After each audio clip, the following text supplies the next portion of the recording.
Right now, somewhere in your kitchen, there's a drawer you haven't fully opened in years.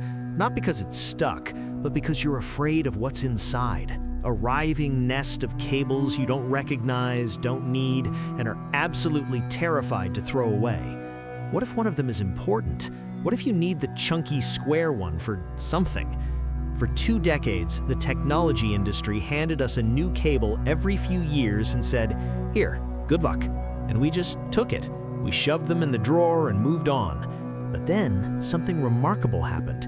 A tiny oval connector appeared and started quietly assassinating every cable that came before it.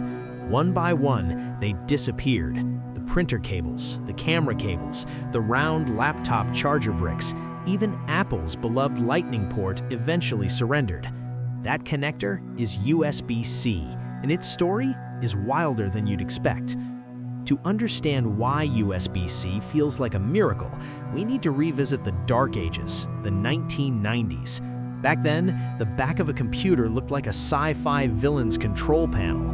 You had a serial port for the mouse, a parallel port for the printer, a game port for your joystick, and PS2 ports for your keyboard. None of them were compatible with each other, and plugging anything in required restarting your entire machine. Then came the universal serial bus, USB. It was a genuine revolution. One plug for everything, they promised. And for a while, it delivered. We got the rectangular USB Type A. That's the one you can never plug in correctly on the first try, or the second somehow. But as our gadgets shrank, that big rectangle wouldn't fit anymore. So the industry panicked and started making smaller versions, mini USB, then micro USB. Printers still used the square Type B. Hard drives used a bizarre hybrid called Micro B. By 2013, the dream of a universal cable was essentially dead. We were drowning in plastic spaghetti. Apple, Intel, Microsoft, and HP knew something had to change. They went back to the drawing board, and in 2014, the USB Implementers Forum unveiled the solution, USB Type-C.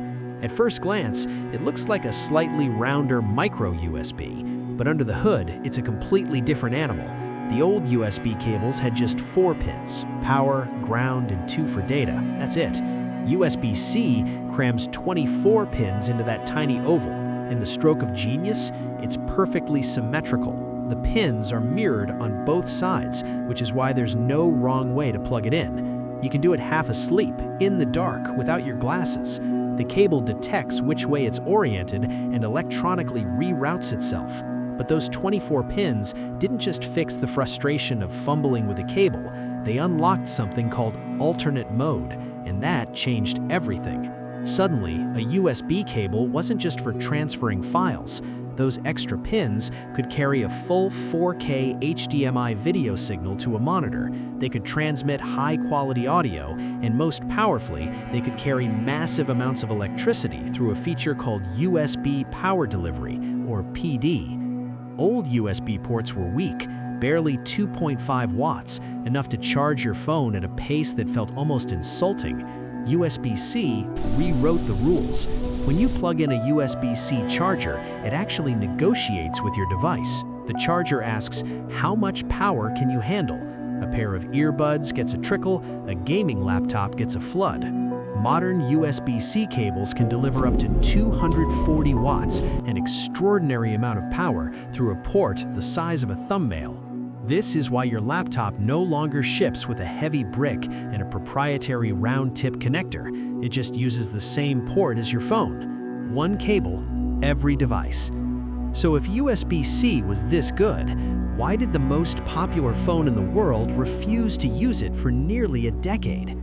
Apple, interestingly, actually helped pioneer USB-C. They were the first company to put it on a laptop with the 2015 MacBook. But on iPhones, they stuck with their proprietary Lightning connector. The reason? Control. By owning the Lightning standard, Apple could regulate who manufactured accessories for its ecosystem and collect licensing fees in the process. The European Union had a different priority, e-waste. Every year, 11,000 tons of discarded chargers were being thrown away across Europe, largely because every new phone came with a new, incompatible cable. So the EU passed a landmark law. By the end of 2024, all portable electronics sold in Europe would have to use USB-C. It was a checkmate. Apple couldn't walk away from the European market, so with the iPhone 15, the Lightning port was retired. Just like that, USB-C became truly universal. Is it perfect? Almost. There's one trap worth knowing about. Because USB-C does so much, not all USB-C cables are equal. A cheap cable you grab at a gas station will physically fit your port, but it might charge at a crawl and can't carry video at all. The connectors look identical, the internals are not. So when in doubt, buy from a reputable brand and check the specs. But here's what I want you to sit with for a moment. We live in a world now where you can pack a laptop, a tablet, a phone, a pair of wireless earbuds, and a portable battery and charge every single one of them with one cable. One. That's it. Think about how recently that was science fiction. Think about your drawer of doom, that tangle of dead-end connectors and forgotten adapters representing 2 decades of tech industry chaos. USB-C didn't just solve a hardware problem, it ended a kind of low-grade background frustration that we'd all just quietly accepted as a fact of modern life. So, next time you flip that little oval connector around and it slides in perfectly, first try, no fuss, maybe give it a moment of appreciation, because somewhere, buried under a pile of micro USB cables you'll never use again, your past self is incredibly jealous. If you enjoyed this one, hit like, it genuinely helps the channel grow. And drop a comment. What's the oldest, weirdest cable still living rent-free in your junk drawer? I want to know. Thanks for watching Everyday Origins, and I'll see you in the next story.